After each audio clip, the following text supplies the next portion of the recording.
ഹിജഡ community ആണെങ്കിലും trans community ആണെങ്കിലും യഥാർത്ഥത്തിൽ അങ്ങനെ എന്തെങ്കിലും രഹസ്യ പൂജകൾ അങ്ങനെയുള്ള കാര്യങ്ങളൊക്കെ യഥാർത്ഥം നടക്കുന്നുണ്ടോ? രഹസ്യ പൂജകൾ ഇപ്പോഴും ഉണ്ട്, അന്നും ഉണ്ട്. ഞാനൊരു സാരി ഉടുത്തെന്നും പറഞ്ഞ് ആൾമാറാട്ടത്തിന് എന്നെ പിടിച്ച് ജയിലിലിട്ടതാണ്. ഹിജറ, വിശേഷപ്പെട്ട മനുഷ്യൻ, ദൈവത്തിന് വേണ്ടപ്പെട്ട മനുഷ്യൻ എന്ന് പറയുന്ന ഒരു വ്യക്തി. പക്ഷെ അത് പലർക്കും അറിയില്ല അതിൻ്റെ അർത്ഥം എന്താണെന്ന്. ഇതിന് തന്നെ പല സംസ്കാരമുണ്ട് എന്ന് കേട്ടിട്ടുണ്ട്. ഇപ്പോൾ അതിൻ്റെ സംസാര ശൈലിയാണെങ്കിലും അങ്ങനെ ഒരുപാടുണ്ട് എന്ന് കേട്ടിട്ടുണ്ട്. അതെ, ഞങ്ങൾക്കൊരു ഭാഷയുണ്ട്, ഒരു കോത്തി ഭാഷ എന്ന് പറഞ്ഞ ഹിജറ. ഭാഷയ്ക്ക് ലിപിയില്ല, എഴുത്തില്ല, സംസാരം മാത്രം. ആ തലൈവിയാണോ യഥാർത്ഥത്തിൽ ഗുരു എന്ന് പറയുന്നത്? ചെയ്തില്ല അവരടിക്കും. ചിലർ മുടി മുറിക്കും. മുടി മുറിക്കുക എന്ന് പറഞ്ഞു കഴിഞ്ഞാൽ പണ്ട് രാമൻ വനവാസത്തിന് പോയപ്പോൾ. ഇന്ന് നമ്മളോടൊപ്പം അതിഥിയായിട്ടുള്ളത് മെട്രോ വുമണായിട്ടുള്ള രാഗരഞ്ജിനിയാണ്. നമസ്തേ മാം. നമസ്തേ മാം. ഇതിനു മുമ്പിട്ട് ഒരുപാട് നാൾ സോഷ്യൽ മീഡിയയിൽ വളരെയധികം സജീവമായിട്ടുണ്ടായിരുന്നു. ആദ്യമായിട്ട് മെട്രോയിൽ ജോലി കിട്ടുന്നൊരു സമയത്തൊക്കെ ഒരു ട്രാൻസ് കമ്മ്യൂണിറ്റിയിൽ നിന്നും ഒരു ട്രാൻസ് വുമൺ ഒരു ജോലിയിലേക്ക് കടക്കുമ്പോൾ എൻ്റെ ചോദ്യം അതിലേക്കല്ല. അപ്പോൾ ഈ ട്രാൻസ് കമ്മ്യൂണിറ്റി ഇന്ന് ഒരുപാട് ആളുകൾ ഇന്ന് പുറത്ത് നിന്ന് വീക്ഷിക്കുന്ന ഒന്നാണ്.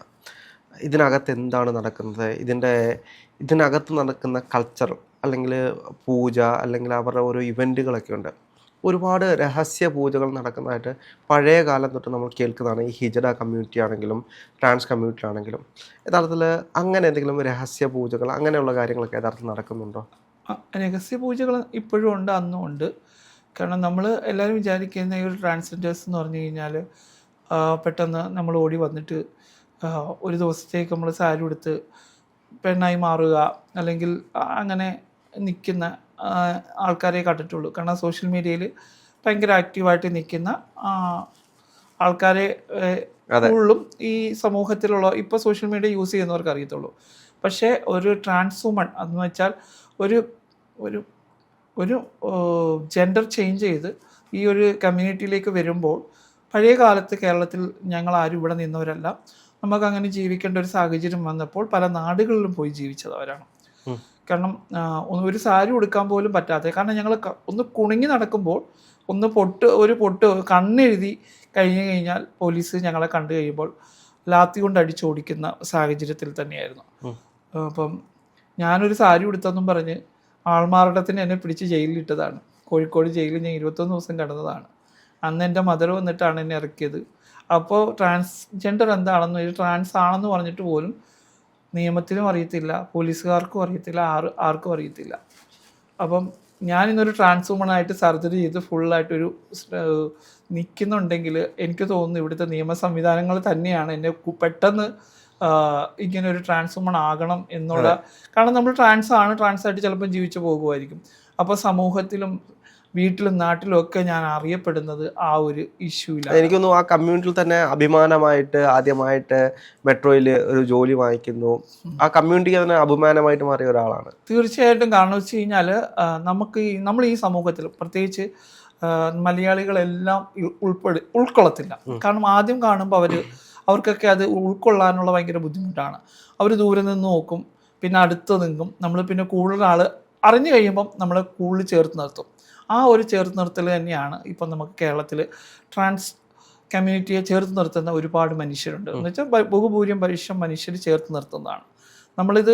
നമ്മളെ കാണുമ്പോൾ തന്നെ നമ്മളെ വളരെ ശാരീരികമായും വാക്കുകൾ കൊണ്ടുപോലും മുഖത്ത് നോക്കിപ്പോലും പറഞ്ഞ് ആട്ടി ഓടിക്കുന്ന ഒരു കാലഘട്ടത്തിൽ നിന്ന് മാറി നിന്ന് കഴിഞ്ഞപ്പം എനിക്കൊരു ഉത്തരവാദിത്വം ഉണ്ടെന്ന് തോന്നുന്നു. കാരണം മെട്രോയിൽ സാലറി ഞങ്ങൾക്ക് വളരെ കുറവായിരുന്നു. 9,000 രൂപയ്ക്ക് സാലറി കയറിയ ഒരാളാണ്. ഒരു 9,000 എന്ന് പറഞ്ഞാൽ എറണാകുളം ജില്ലയിൽ ജീവിക്കാൻ പറ്റില്ല. ഒരു വീട് പോലും കിട്ടാത്ത സാഹചര്യത്തിൽ ഞങ്ങൾ കുറച്ച് പേര് എന്തായാലും ജോലിക്ക് കയറണമെന്ന് വിചാരിച്ചു. കയറി.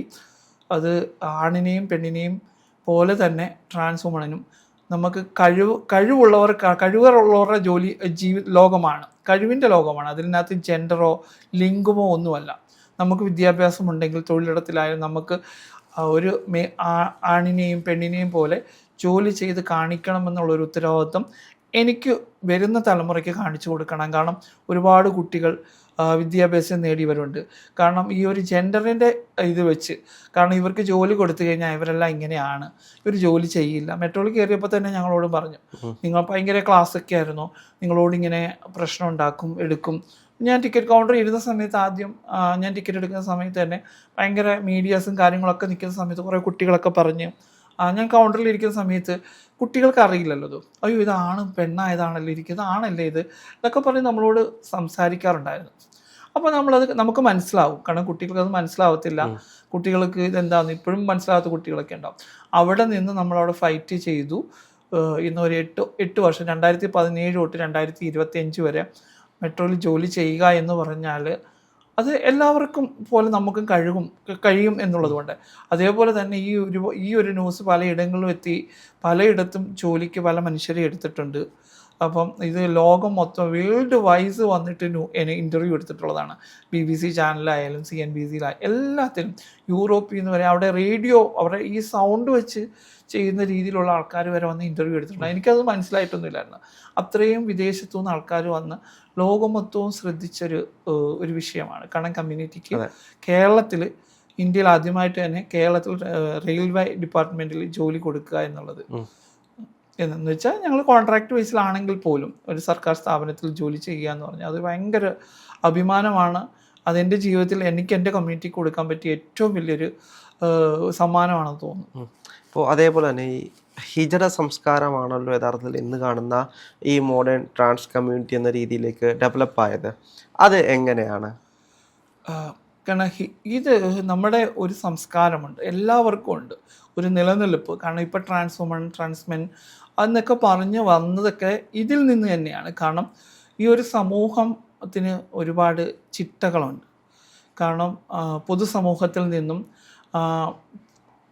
മാറ്റി നിർത്തപ്പെടുമ്പോൾ കൂട്ടമായി ജീവിക്കുകയും ആ ഒത്തൊരുമ, കാരണം അവർക്ക് നിലനിൽപ്പിന് വേണ്ടിയിട്ട് ഒരു കൂട്ടമായിട്ട് ജീവിക്കുന്ന, അവർ കൂട്ടമായിട്ട് തന്നെ ജീവിക്കത്തുള്ളൂ. രാത്രി കാലങ്ങളിൽ മാത്രമേ ഇറങ്ങിക്കൊണ്ടിരുന്ന സമയങ്ങളുണ്ട്. രാത്രിയിൽ മാത്രം, പകൽ വെളിച്ചത്തിൽ അവരിരുണ്ട മുറികളിൽ മാത്രം സഞ്ചരിച്ചിരുന്ന കാലത്ത് നിന്നാണ് ഇപ്പോൾ നമ്മളൊക്കെ മാറി ഇപ്പോൾ ഇങ്ങനെ ഇത്രയും ട്രാൻസ് വുമണും ട്രാൻസ് മെന്നും ഒക്കെ ആയിട്ട് നമ്മൾ വിസിബിളായി ജീവിക്കുന്നത്. അന്ന് അവരൊക്കെ എടുത്ത ഒരുപാട്, കാരണം സമൂഹത്തിൽ ഞാൻ ട്രാൻസ് ആണ്, അല്ലെ ഞാനൊരു ഹിജഡയാണ്. ഇപ്പോഴും ഹിജഡ എന്ന് പറയാൻ കേരളത്തിലെ പല മനുഷ്യർക്കും ഭയങ്കര നാണക്കേടാണ്. ഞാൻ അഭിമാനത്തോടു കൂടി ഒരു ഹിജഡയാണെന്ന് പറയുന്നില്ല. എനിക്ക് ഹിജറ, വിശേഷപ്പെട്ട മനുഷ്യൻ, ദൈവത്തിന് വേണ്ടപ്പെട്ട മനുഷ്യൻ എന്ന് പറയുന്ന ഒരു വ്യക്തി. പക്ഷെ അത് പലർക്കും അറിയില്ല അതിൻ്റെ അർത്ഥം എന്താണെന്ന്. ഇതിന് തന്നെ പല സംസ്കാരമുണ്ട് എന്ന് കേട്ടിട്ടുണ്ട്. ഇപ്പോൾ അതിൻ്റെ സംസാര ശൈലിയാണെങ്കിലും അങ്ങനെ ഒരുപാടുണ്ട് എന്ന് കേട്ടിട്ടുണ്ട്. അതെ, ഞങ്ങൾക്കൊരു ഭാഷയുണ്ട്, ഒരു കോത്തി ഭാഷ എന്ന് പറഞ്ഞ ഹിജറ കൾച്ചറിൻ്റെ. എന്താണ് ഭാഷയുടെ പേര്? കോത്തി ഭാഷ എന്ന് പറയും. ഞങ്ങളത് സമൂഹത്തിൽ നിന്നും നമുക്ക് രക്ഷപ്പെടാൻ വേണ്ടിയിട്ട് ഞങ്ങൾക്ക് ലിപിയില്ലാത്ത ഭാഷയുണ്ട്. ഭാഷയ്ക്ക് ലിപിയില്ല, എഴുത്തില്ല, വാമൊഴിയാണ്. കാരണം അത് നമ്മുടെ കമ്മ്യൂണിറ്റിയിലേക്ക് വരുമ്പോൾ തന്നെ ഇതെല്ലാം നമ്മൾ കേട്ട് പഠിക്കും. നമ്മൾ പരസ്പരം പറഞ്ഞ്, അപ്പം ഞങ്ങൾക്ക് ഗുരുക്കളെ വന്ദിക്കുക, ഞങ്ങളുടെ ഗുരു പാമ്പടത്തി എന്ന് പറഞ്ഞാൽ നമ്മുടെ കാല് തൊട്ട് വണങ്ങുക എന്ന ഗുരുവിനെ വന്ദിക്കുക. നമ്മളെല്ലാം നമ്മുടെ ഭാരത സംസ്കാരം പോലെ തന്നെയാണ്. പലർക്കും ഇതിനൊരു ഗുരു സംസ്കാരമുണ്ടോ? ഗുരു സംസ്കാരമുണ്ട്. ഗുരു ചേല, അമ്മ മകൾ എന്നുള്ളത് ഗുരു ചേല. ഗുരു ആണ് ഈ ഒരു കമ്മ്യൂണിറ്റിയിലേക്ക് ഒരാൾ വരുമ്പോഴത്തേക്ക് ഞങ്ങളൊക്കെ ഓടിപ്പോയത് കോയമ്പത്തൂരും അങ്ങനെയുള്ള പല സ്ഥലങ്ങളിലേക്കാണ്. അവിടെ ഒരു കൂട്ടമായിട്ട് മനുഷ്യർ താമസിക്കുന്നുണ്ട്. ആ കൂട്ടത്തിലേക്ക് നമ്മൾ ചെന്ന് കഴിയുമ്പോൾ തന്നെ നമ്മൾ ആദ്യം അവരെ എടുക്കത്തൊന്നുമില്ല. നമ്മളവരുടെ കൂട്ടത്തിൽ നിർത്തും. നമ്മൾ കമ്മ്യൂണിറ്റി ആണ് എന്ന് അവർ പലപ്പോഴും പറയാറുണ്ട്. ഇതിൻ്റെ ബുദ്ധിമുട്ട് എന്താണ്, ഈ ഒരു സമൂഹത്തിൽ ഈ ഒരു ജീവിതത്തിൽ വരുന്ന ബുദ്ധിമുട്ടും കാര്യങ്ങളും ഒക്കെ എന്താണെന്ന് നമ്മളെ പറഞ്ഞ് മനസ്സിലാക്കി നമ്മളെ ആ ഒരു പലരും പറയുന്നതിലേക്ക് പിടിച്ച് നമ്മളെ കൊണ്ട് ചേർത്ത് നിർത്തുക, അവരുടെ ആൾക്കാർ കൂട്ടുക എന്നല്ല. അവരപ്പം പറയും നമ്മളുണ്ടാകുന്ന ബുദ്ധിമുട്ട്, ഈ ജീവിതത്തിൽ നമ്മൾ അനുഭവിക്കാൻ പോകുന്നത്. കാരണം ജീവിതം മൊത്തം നമ്മൾ ഈ ഒരു ലൈഫ്, ഈ ഒരു ജെൻഡർ തിരഞ്ഞെടുക്കുമ്പോഴത്തേക്ക് നമ്മുടെ ജീവിതം മൊത്തം മാറി മറയുകയാണ്. അപ്പോൾ ആദ്യം അവർ വരുമ്പോൾ തന്നെ ആദ്യം അവർ മൂക്കുകുത്തും. കാരണം ഒരു ട്രാൻസ് ആണെന്ന് പറഞ്ഞ് വരുന്ന പല മനുഷ്യരും ഉണ്ടാവും. പിന്നെ അവർ ചിലപ്പോൾ വന്ന് കുറച്ച് നാൾ നിന്നിട്ട് പോകും. കാരണം അവർ എല്ലാം ഇത് തയ്യാറാണെങ്കിൽ ആദ്യം നമ്മൾ ഒരു പെണ്ണാകുക എന്നുള്ളതിന് ആദ്യം അവർ ചെയ്യുന്നത് നമ്മുടെ മൂക്ക് കുത്തും.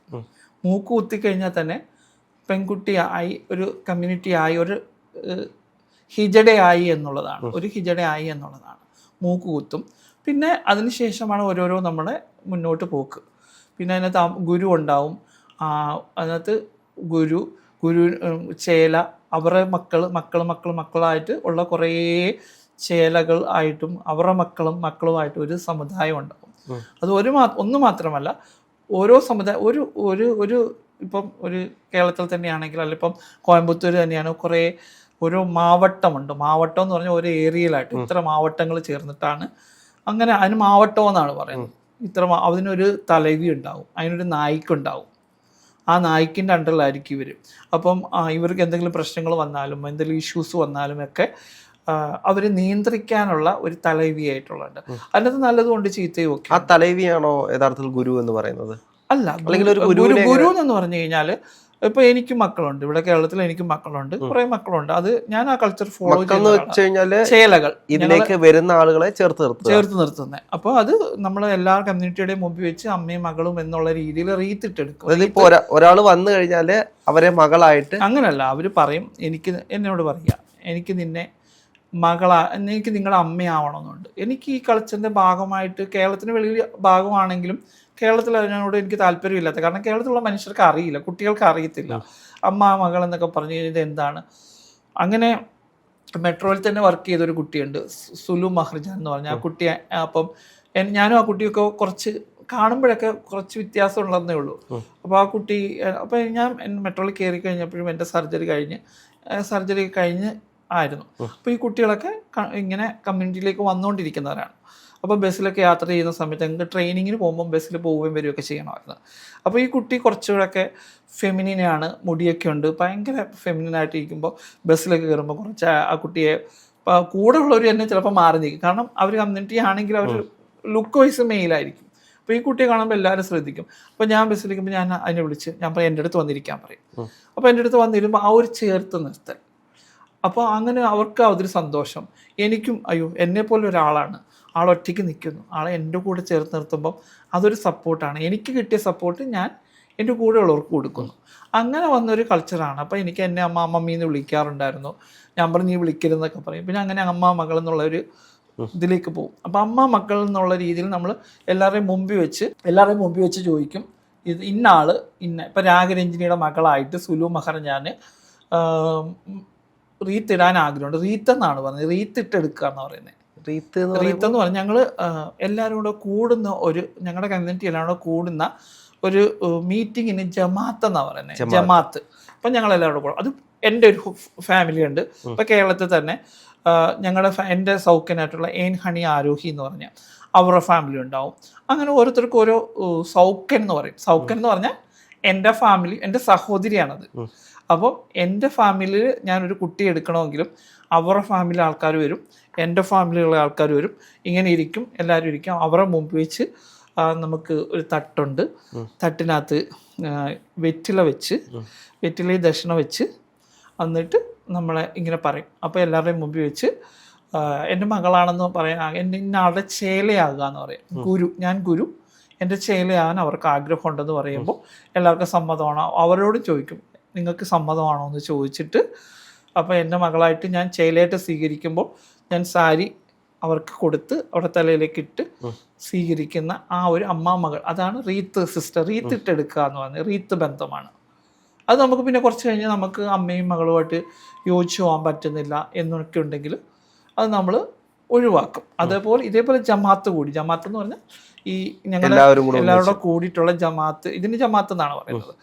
അപ്പോൾ ജമാഅത്ത് കൂടിയിട്ട് അത് ഇതിനകത്ത് കുറച്ച് നമ്മുടെ ഇപ്പോൾ ഇത് കേൾക്കുമ്പോൾ എനിക്ക് ഇതറിയില്ല, ഞങ്ങൾ അങ്ങനെയാണ് പറയുന്നത്. അത് മുസ്ലിം ജമാഅത്ത് എന്നൊക്കെ പറയുന്നുണ്ട്. ജമാഅത്ത് സലാം അലൈക്കും, എൻ്റെ സഹോദരി ഞാൻ സലാം അലൈക്കും ഗുരുബായി എന്ന് പറയും, വാ അലൈക്കും സലാം എന്ന് പറയും. സലാം അലൈക്കും ഗുരുബാ, അങ്ങനെ ഞങ്ങൾ സലാം ചെയ്യാറുണ്ട്. എൻ്റെ സഹോദരി ഞാൻ വിഷ് ചെയ്യുന്നത് സലാം അലൈക്കും ഗുരുബായ്, എൻ്റെ ഗുരുവിൻ്റെ സഹോദരി. ഞങ്ങൾ ഞാൻ എൻ്റെ സഹോദരി ഏൻ ഹണി ആരോഹി. അപ്പം ഞങ്ങൾക്കൊരു ഗുരുവുണ്ട്. അപ്പം ഞങ്ങൾ രണ്ട് സഹോദരങ്ങളാണ്. അപ്പോൾ സലാം അലൈക്കും ഗുരുബായി എന്ന് പറയും. ഞങ്ങൾ റെസ്പെക്ട് ചെയ്യും, അങ്ങോട്ടും ഇങ്ങോട്ടും എപ്പോഴും റെസ്പെക്ട് ചെയ്യണം. റെസ്പെക്ട് ചെയ്യണം എന്നാണ് ഈ കൾച്ചറിൻ്റെ ഭാഗം. കണ്ടാൽ അപ്പം തന്നെ റെസ്പെക്ട് ചെയ്യണം. റെസ്പെക്ട് ചെയ്തില്ലെങ്കിൽ അടി വരെ തരുന്നുണ്ട് ആൾക്കാരോട്. അത് ഈ കൾച്ചറിൻ്റെ ഭാഗമാണ്. കാരണം കേരളത്തിലില്ല, അവിടെ നമ്മൾ കണ്ട് നമ്മളെ മുതിർന്നവരെ കണ്ട് പാമ്പടുത്തി എന്ന് പറഞ്ഞില്ലെങ്കിൽ അടിക്കും അവർ. പാമ്പെടുത്തി പാവപ്പെടുത്തി നമ്മൾ ഇങ്ങനെ റെസ്പെക്ട് ചെയ്യുന്നതിനെ കാല് തൊട്ട് വന്ദിക്കുക, നമ്മൾ റെസ്പെക്ട് ചെയ്യണം അവരെ. ചെയ്തില്ല അവരെ അടിക്കും. കാരണം ആ ഒരു ചിട്ടയിലാണ് ആ ഒരു കൾച്ചർ വരുന്നത്. അതിനകത്ത് നമ്മൾ തെറ്റ് ചെയ്ത് കഴിഞ്ഞാൽ ദണ്ടെന്ന് പറഞ്ഞൊരു സംഭവമുണ്ട്. ദണ്ടിടുക എന്ന് പറഞ്ഞാൽ അവർ അങ്ങനെയുള്ള കാര്യങ്ങളുണ്ട്. നമുക്ക് ശിക്ഷ തരും. അപ്പോൾ നമ്മളെന്തെങ്കിലും തെറ്റ് ചെയ്തു, മോഷ്ടിച്ചു, അല്ലെങ്കിൽ അങ്ങനെയുള്ളൊരു ഒരാളാണെന്നുണ്ടെങ്കിൽ അത് എല്ലാവരുടെയും മുമ്പിൽ വെച്ച് ചിലർ മുടി മുറിക്കും. മുടി മുറിക്കുക എന്ന് പറഞ്ഞു കഴിഞ്ഞാൽ ഈ തെറ്റിൻ്റെ അനുസരിച്ചാണ് അവർക്ക് ശിക്ഷ കൊടുക്കുന്നത്. തെറ്റിൻ്റെ അനുസരിച്ച് ഇപ്പോൾ കൂടുതലായിട്ട് ഭയങ്കര ക്രിമിനലായിട്ടൊരു മൈൻഡുള്ള ഒരാളെന്നുള്ള രീതിയിൽ ഇവരെവിടെ പോയാലും എനിക്ക് മനസ്സിലാവും. കാരണം അവരെ ഒരു കോയിൻ പഴുപ്പിച്ച് അവരെ നെറ്റിയിൽ വയ്ക്കും. ഈ നെറ്റിയിൽ വയ്ക്കും, ആ കോയിൻ പഴുപ്പിച്ച് വയ്ക്കും. അപ്പോൾ നമുക്ക് കാണുമ്പോൾ അടയാളം, ഈ ഒരു വ്യക്തി ഇങ്ങനെയുള്ളൊരു ക്രിമിനൽ മൈൻഡുള്ള ഇങ്ങനെയുള്ളൊരു വ്യക്തിയാണെന്ന് നമുക്ക് മനസ്സിലാവും. അങ്ങനെ ഒരുപാട് കാര്യങ്ങളുണ്ട് ഈ കൾച്ചറിൽ. അപ്പോൾ ഒരുപാട്, കാരണം ആർക്കും അറിയാതെ, പക്ഷേ കുറേ പേര് യൂട്യൂബ് ചെയ്തിട്ടുണ്ട്. ഇപ്പം ഞാനായാലും ചെയ്തിട്ടുണ്ട്, ഹേദി ആയാലും ചെയ്തിട്ടുണ്ട്, ജൽസ ആയാലും ഈ ജമാഅത്ത് ആയാലും ഈ 12 ഞങ്ങളുടെ കൾച്ചറിൻ്റെ കുറേ കാര്യങ്ങൾ ചെയ്തിട്ടുണ്ട്. ഈ ഹിജറ സംസ്കാരം എങ്ങനെയാണ് രൂപപ്പെട്ടത്? ഈ ഹിജറ സംസ്കാരം എങ്ങനെയാണ് രൂപപ്പെട്ടത്? ഇത് മുഗൾ കാലഘട്ടം തൊട്ട് ഇത് പണ്ട് രാമൻ